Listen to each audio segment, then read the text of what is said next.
Que Dieu illumine tout un chacun de nous. Que Dieu nous inspire dans ces tâches qui nous sont confiées. Et surtout, que lorsque nous faisons tous nos travaux, que nous ayons en tête une seule chose, l'intérêt suprême de nos populations. Sur ce, nous prions encore une fois de plus, bon Dieu, qu'il nous accompagne tous dans nos différentes tâches, qu'il protège nos combattants, qui, grâce à eux, nous permettent d'être assis ici et d'échanger autour de l'avenir de nos États. Soyez donc remerciés une fois de plus, peuple nigérien. Soyez unis et solidaires, peuple de l'AES, la patrie ou la mort. Bonjour camarades, et merci à tous d'être là ce matin pour le lancement de la semaine du numérique. Merci donc au pays invité d'honneur, le Ghana. Merci aux pays frères du Mali, du Niger qui sont là aussi pour nous accompagner dans cette révolution de l'intelligence artificielle qui aujourd'hui est en train de dominer le monde. Je m'en voudrais bien de commencer à parler sans rendre grâce à Dieu et aussi rendre un hommage vibrant à nos vaillantes forces combattantes sur le terrain qui, depuis ces dernières semaines, font un travail extraordinaire.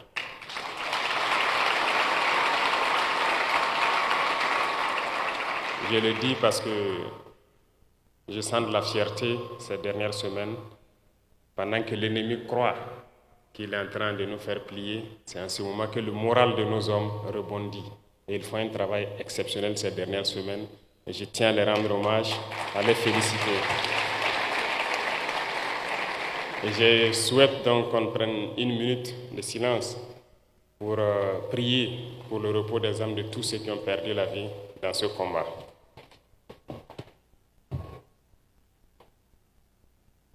« 20e anniversaire donc de la semaine du numérique. Cela fait des décennies, si je peux le dire, que nous célébrons donc cette semaine du numérique.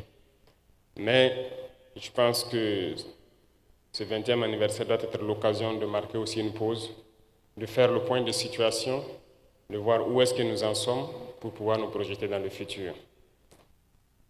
Le Burkina Faso vient de très loin en matière de numérique. Et je peux dire que nous sommes encore très loin. Beaucoup de choses ont été faites ces 2 dernières années, mais nous avions un programme articulé en 12 points que nous voulons lancer pour être en 2030 à un certain niveau qui puisse nous permettre de dire qu'en 5 ans, nous avons fait un bond d'au moins 100 ans. Et Madame le ministre a pris l'engagement, avec toute son équipe, de pouvoir mettre en œuvre ce programme. Et soyez sûrs que nous sommes là pour vous accompagner quand vous voulez, pour que cette révolution soit un succès. Le Burkina Faso a besoin de cette révolution numérique qui doit nous permettre de nous placer dans un certain niveau de développement dans la sphère mondiale. Aujourd'hui, quoi qu'on veuille, aucun domaine ne pourra donc se propulser sans le numérique. C'est pratiquement impossible.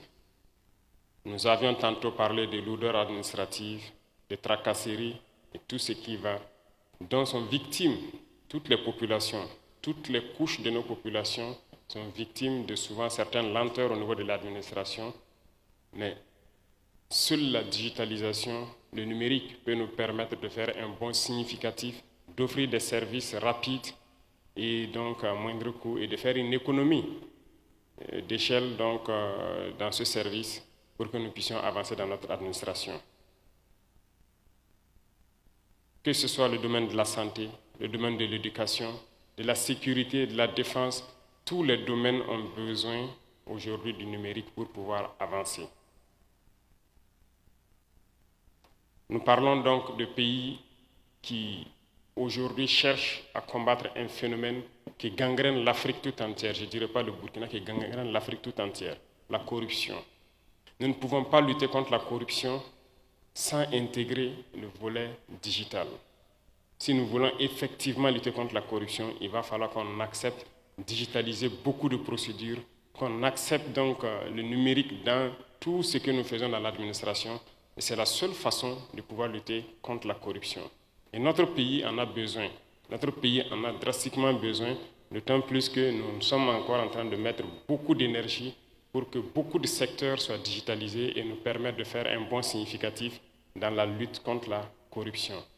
Et je vous invite donc à continuer dans ce sens, à intégrer, à fédérer tous les ministères sur les différentes plateformes que vous êtes en train de développer pour que cette lutte contre la corruption voit donc un grand avancement dans les 2-3 ans à venir.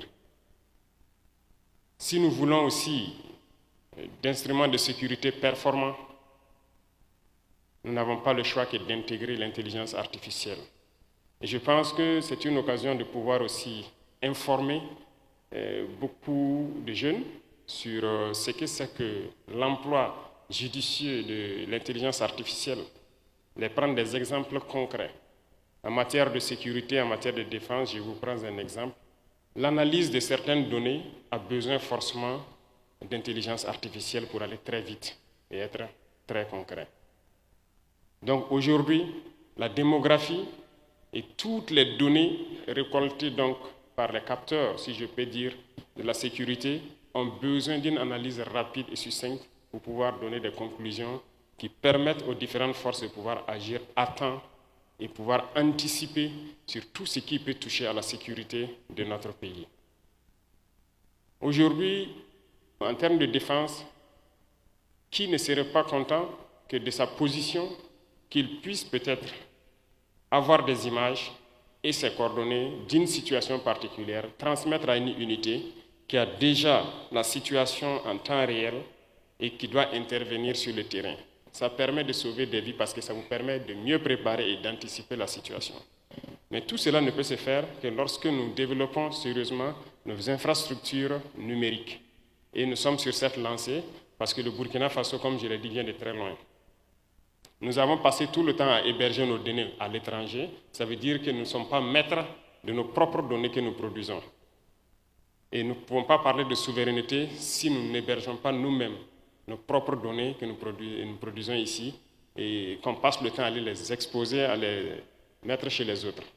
Donc la question de souveraineté intègre impérativement la question aussi du numérique.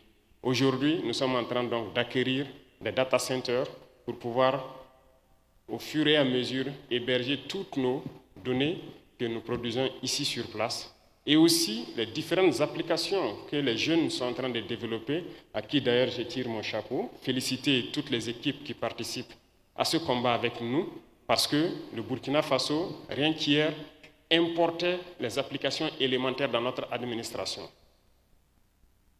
Nous ne pouvons pas parler d'indépendance et de souveraineté pour peu que nous avons besoin d'une petite application pour faciliter un service. Il faut aller le payer chez ceux-là qui sont en train de nous combattre.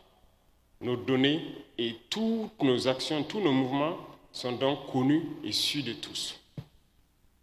Aujourd'hui, nous sommes en train de développer beaucoup d'applications dans beaucoup de ministères pour pouvoir aller très vite. Quand je prends rien que le ministère de la Justice, avant il fallait quitter très loin dans son village pour trouver une ville et pouvoir faire donc son certificat de nationalité par exemple ou un casier judiciaire. Mais aujourd'hui, à travers donc la digitalisation, nos ingénieurs ont créé des applications qui permettent à tout citoyen, à partir de sa position, de pouvoir donc avoir accès à ces services-là. Ça lui fait gagner en temps, en énergie, et il n'a plus besoin de dépenser en carburant pour pouvoir se rendre avec tous les risques de la route dans une zone quelconque pour pouvoir se procurer ces documents. Ce sont des exemples concrets que nous pouvons prendre et qui nous permettent de dire que nous avons besoin d'avancer dans le numérique et pouvoir soulager nos populations et lutter efficacement contre la corruption. Ceci dit, on pourra se poser la question, comment est-ce que le Burkinabé lambda va faire pour pouvoir avoir accès à ces services, puisque tout le monde n'est pas forcément au même niveau en termes donc d'utilisation des téléphones ou d'ordinateurs. Mais j'ai instruit le ministère qui a déjà réfléchi à une solution qui, normalement, doit commencer à être implémentée dans quelques semaines.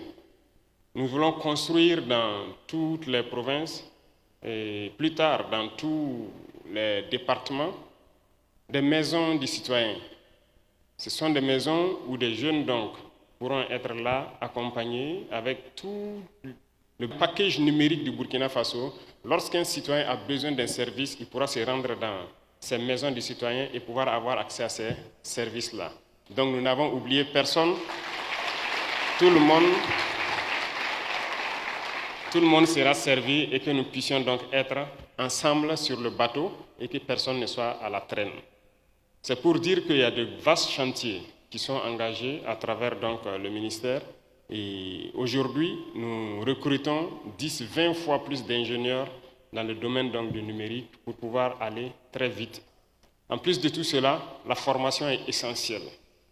Nous sommes en train de mettre l'accent sur les différentes écoles qui forment des ingénieurs pour que nous ayons de la matière. Et c'est là que j'interpelle la jeunesse. C'est le moment pour vous de prouver que ce que les autres disent de nous, Noirs, les prouver que tout est faux. Nous avons de l'intelligence, nous avons du cerveau capable de concevoir bien et de concevoir utile pour nos populations. Et donc j'invite tous les jeunes qui seront inscrits donc dans ces différentes écoles, qui partent pour la quête du savoir, d'ingénierie, de continuer à faire les recherches qu'il faut et développer tous les outils informatiques nécessaires dont a besoin notre pays, depuis le paysan jusqu'à l'administration, pour pouvoir donner un coup de pouce à notre quête de développement que nous sommes en train de mener. Et dans quelques semaines, s'il plaît à Dieu, nous allons lancer les travaux d'une autre académie polytechnique dans lequel donc sera intégré ce volet donc de formation sur le numérique et des ingénieurs pleins devront sortir donc de ces universités dans quelques années et pouvoir être au service donc du peuple. Aussi, bien que nous parlons des bienfaits de l'intelligence artificielle, je vous enjoins de commencer la sensibilisation également de la jeunesse sur les méfaits de l'intelligence artificielle. L'intelligence artificielle est un outil qui doit nous permettre d'avancer, mais pas un outil qui doit désorienter la jeunesse. Il faut l'employer à bon escient. Et ça, c'est un volet très important. Et je pense que par la sensibilisation, vous pourrez faire beaucoup de choses au sein de la jeunesse pour leur montrer les effets néfastes aussi de l'intelligence artificielle. Nous n'avons pas dit de l'exploiter à d'autres fins.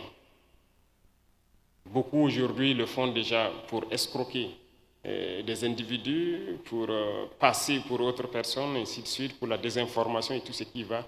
Il faut que ces pratiques puissent cesser, mais c'est aussi par la sensibilisation que nous pourrons y arriver. Et je compte sur la jeunesse qu'ils pourront donc tirer le meilleur profit de l'intelligence artificielle pour travailler au profit de la nation. Et quoi qu'on dise, c'est un domaine, les startups sont en train de germer un peu partout. Et ceux-là aussi doivent passer le message pour faire comprendre aux autres que c'est un domaine où l'homme peut se faire. Voilà, c'est très important.